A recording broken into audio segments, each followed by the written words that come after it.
Kembali di Breaking News Metro TV, kini kami akan terhubung dengan Jeffrey Adrian. Pak Jeffrey ini adalah seorang mantan pilot yang juga cukup sering menjalani rute dari dan ke Bandara Ngurah Rai Denpasar, Bali. Selamat sore, Pak Jeffrey. Selamat sore, Mbak.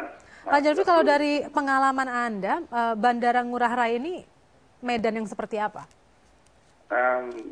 Karena lokasi pariwisata, dia lokasi yang cukup baik dan sangat dikenal oleh semua pilot ya. Harapannya tidak ada spesifik, normal saja, baik-baik saja. Tidak ada masalah dengan tidak ada kesulitan yang berarti di medan. Ada runway 09, dia menggunakan VORDM approach, runway 09 non precision. Kemudian melalui Kute, kemudian ada runway 27 melalui Sanur. Itu menggunakan ILS approach. Jadi traffic yang datang bisa diatur, dua-duanya cukup baik untuk mendarat di sana. Gitu. Dalam insiden yang terjadi hari ini, gagal mendarat hari ini, Pak Jeffrey, dari pihak Angkasa Pura mengatakan bahwa setelah pilot dinyatakan clear untuk landing oleh tower, kemudian tidak ada komunikasi selanjutnya. Tidak ada komunikasi apapun antara pilot dengan tower setelah itu. Apakah ini sesuatu hal yang biasa, Pak Jeffrey? Setelah clear to land, semua keputusan mendarat sudah sepenuhnya adalah menang daripada seorang penerbang pilot. Adapun apabila dia membatalkan untuk landing karena sesuatu hal atau hal lainnya, dia bisa sampaikan kepada ATC, kemudian ATC akan memberitahukan atau mendeklar bahwa ada pesawat yang sedang melakukan goron atau pembatalan pendaratan. Tidak bisa diganggu gugat lagi, tidak bisa diganggu lagi pada saat sudah kritikal ya, sudah mendekati proses pendaratan. Jadi kalau menurut analisa saya sedikit ataupun menurut dari kolek-kolek data yang saya bisa dapatkan bahwa sebenarnya mungkin ini nanti pihak KNKT yang lebih berat untuk meneliti ini. Saya ingin menanyakan dari cara pandang sebagai standar seorang pilot bahwa saat ini mendarat runway 09, VORDM, cuaca baik, semua baik, kondisi cuaca angin juga baik. Ada kemungkinan bisa terjadi wind shear. Wind shear adalah paling ditakuti oleh seorang pilot ya. Bisa terjadi, bisa menjelang hujan, pada saat hujan ataupun setelah hujan. Itu mungkin perlu lebih detail ya penjabaran tentang wind shear.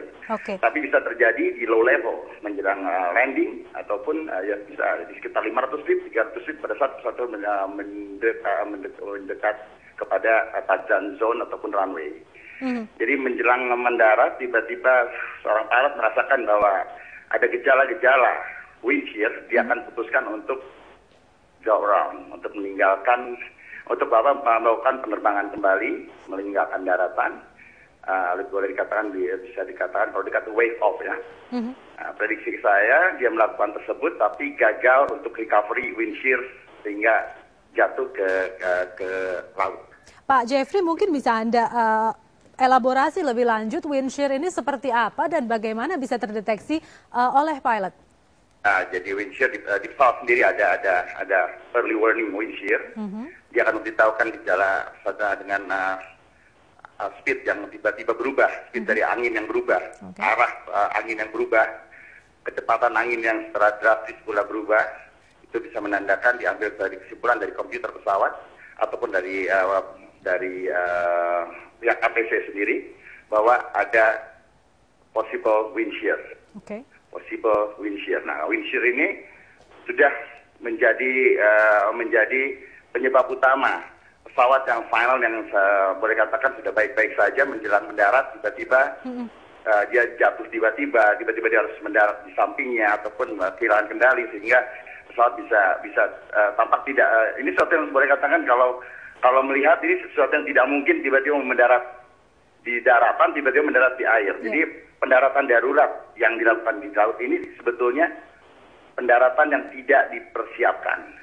Lain dengan kalau kita akan persiapan mendarat di laut, namanya ditching dengan prosedur, kita sudah siapkan untuk prosedur ditching ya, pendaratan di ditching ataupun melakukan pendaratan di air dikarenakan tidak ada daratan yang bisa layak digunakan untuk mendarat, ataupun tidak ditemukan yang menurut pilot daratan bisa melakukan darat, sehingga dia memutuskan untuk mendarat di air begitu. Nah, kembali ke soal wind shear tadi itu, Pak Jeffrey, dampaknya apa ketika kemudian wind shear ini ditembus? Apakah kalau dari sisi penumpang, apakah akan mengalami mungkin guncangan atau turbulensi? Ini prediksi wind shear baru dari saya, pihak saya, dari saya sendiri. Belum secara itu, karena saya masih mengumpulkan data. Tapi kalau saya melihat dari kondisi cerita ataupun foto atau bagaimana, saya menganggap ini seperti wind shear. Wind shear ini pilot-pilot diberi training untuk recovery wind shear. Boleh katakan sulit sekali untuk mengatasi ini. Lebih baik menghindari wind shear.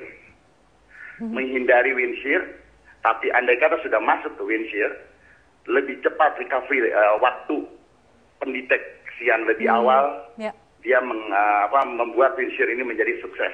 Recovery wind shear ini menjadi sukses. Karena dia betul-betul kehilangan power, walaupun engine sudah full, kemudian dia akan cepat sekali kehilangan altitude ketinggian, sehingga boleh kata pesawat itu bisa saja terbang terseok-seok untuk meninggalkan daratan, sehingga ekornya atau badan pesawatnya yang menyentuh landasan, uncontrol, sehingga pesawat itu bisa mengarah kemana saja, begitu. Pak Jeffrey, ketika pesawat ini berada 50 meter dari landasan pacu, ini kan artinya tentunya ketinggiannya sudah sangat rendah begitu ya, sudah betul-betul siap-siap akan mendarat, dan memang fenomena wind shear ini memang cukup umum terjadi di ketinggian yang rendah begini. Bisa terjadi di mana saja, terutama ya di ketinggian tidak terlalu harus di ketinggian tersebut, bisa di ketinggian bagaimana, tapi yang paling penting adalah bagaimana wind shear itu bisa terdetek lebih awal.